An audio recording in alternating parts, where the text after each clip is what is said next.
जब गीता का पाठ सुनाया जाता तो कुछ क्षण के लिए, कुछ पल के लिए चेतनतावस्था तो आती, लेकिन उसके बाद पुनः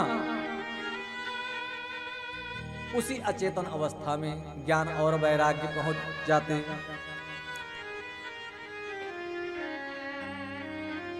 नारद जी परेशान हो गए,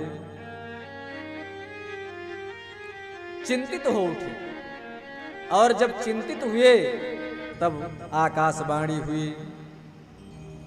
आकाशवाणी में क्या कहा गया कि हे नारद जी, आप सत्कर्म करिए। एदर्थम तो सत्कर्मम सुरवे तुम समाचरः। आप सत्कर्म करिए। नारद जी बोले, इतना तो सत्कर्म कर रहे हैं, इतना मैंने उद्यम किया।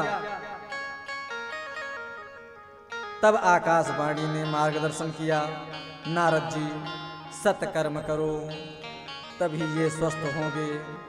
एदर्थम तो सत्कर्मम सुररिसे तुम समाचरः। नारद जी बोले, अब मैं क्या कर रहा हूं? वेद मैंने सुना डाला, वेदांत सुना डाला, सब कुछ मैंने समझा दिया, गीता के अनेक बार पाठ किए, अब कौन सा सत्कर्म करूं?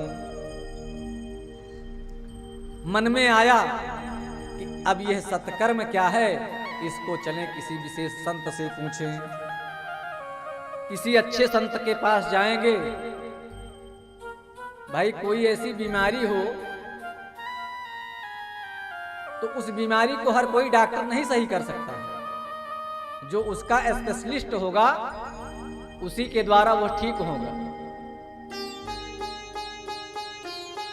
अब आज सत्कर्म क्या है, इसको जानने के लिए नारद जी संत की खोज में निकल पड़े हैं। नारद जी बताते हैं कि मैंने विचार किया कि चलो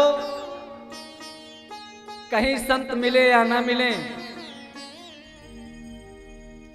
बद्री विशाल में नर नारायण नित्य निवास करते हैं, उन्हीं से ही पूछा जाएगा कि क्या है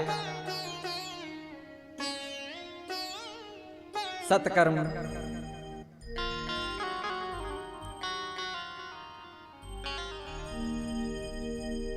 और अब आप चारों भाई हमें मिल ही गए हैं, तो आप ही बता दीजिए कि सत्कर्म क्या है।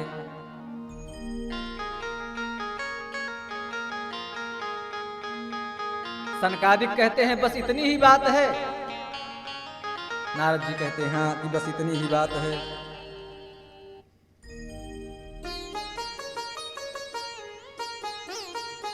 नारद जी कहते हैं कि बस इतनी ही बात है, मुझे सत्कर्म समझा दीजिए।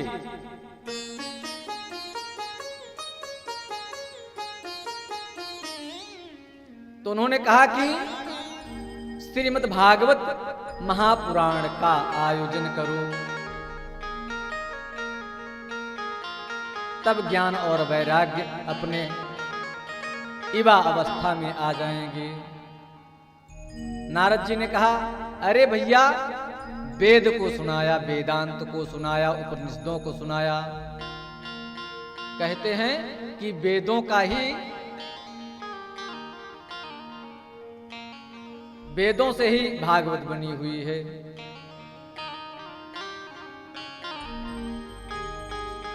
भागवत का सार वेद है।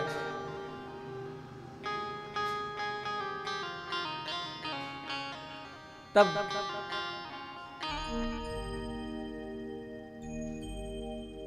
सनकादिक ने कहा कि जो दूध होता है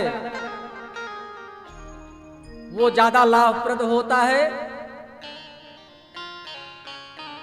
या जो घी होता है? क्योंकि घी जो होता है वो बहुत मेहनत से निकलता है।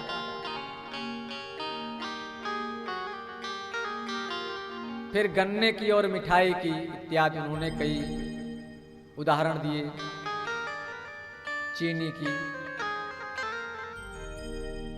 विचार हुआ कि बात अच्छी है, भागवत का आयोजन किया जाए।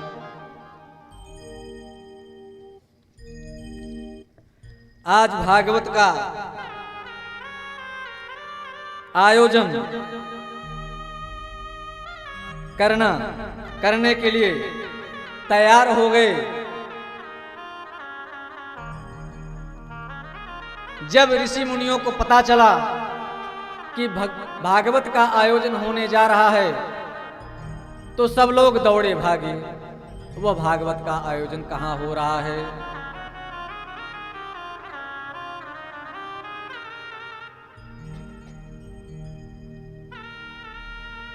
गंगाद्वारे।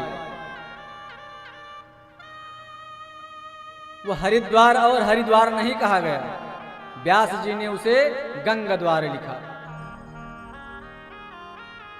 गंगाद्वार में आज भागवत प्रारंभ होने जा रहा है।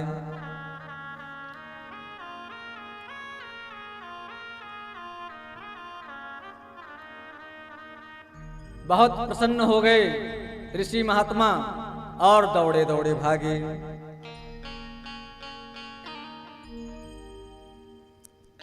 जितने ऋषि महात्मा हैं जो मैदानी क्षेत्र से सांसारिक लोग थे, वो भी गंगाद्वार जा रहे हैं। और जो संत महात्मा गिरि कंदराओं में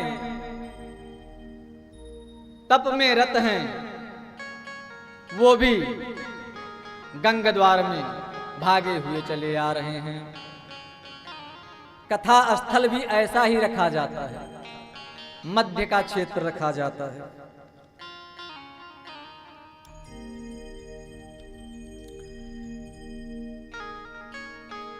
उस मध्य क्षेत्र में कथा प्रारंभ हुई।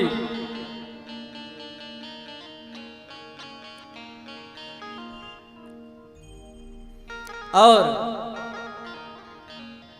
कथा प्रारंभ हुई और कथा का जब सनकादिकों ने बड़े मुक्त कंठ से कथा को सुनाया, तो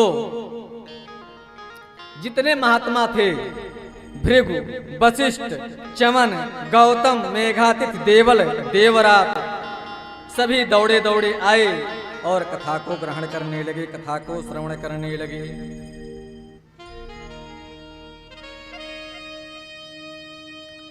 कथा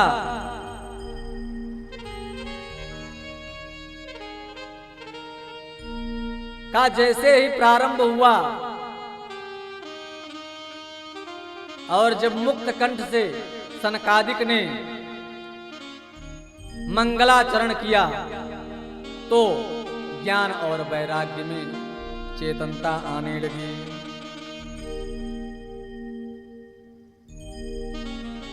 जैसे पानी का कोई प्यासा हो और उसे उसके होठों पर थोड़ी सी ओस मिल जाए तो उसमें चेतनता आ जाती है। आज चंद सनकादिक भागवत की महिमा को गाए जा रहे हैं। श्रोताओं के मध्य संकीर्तन की धुन सुनाई पड़ रही है। चौकन्ने होकर देवता भी देखने लगे, तो क्या देखा? भक्ति सुतौ तौ तरुणो गृहत्वा प्रेमैक रूपा सहसा विरासित श्री कृष्ण गोविंद हरे मुरारी मैति नमानि मुहुर्वदन्ति। अचानक श्रोताओं के मध्य भक्ति महारानी अपने दोनों पुत्रों के साथ ज्ञान और वैराग्य साथ नाचती हुई प्रकट हो गई। बोली, बोलो भक्ति महारानी की जय हो। भागवत का महात्म ही चल रहा था।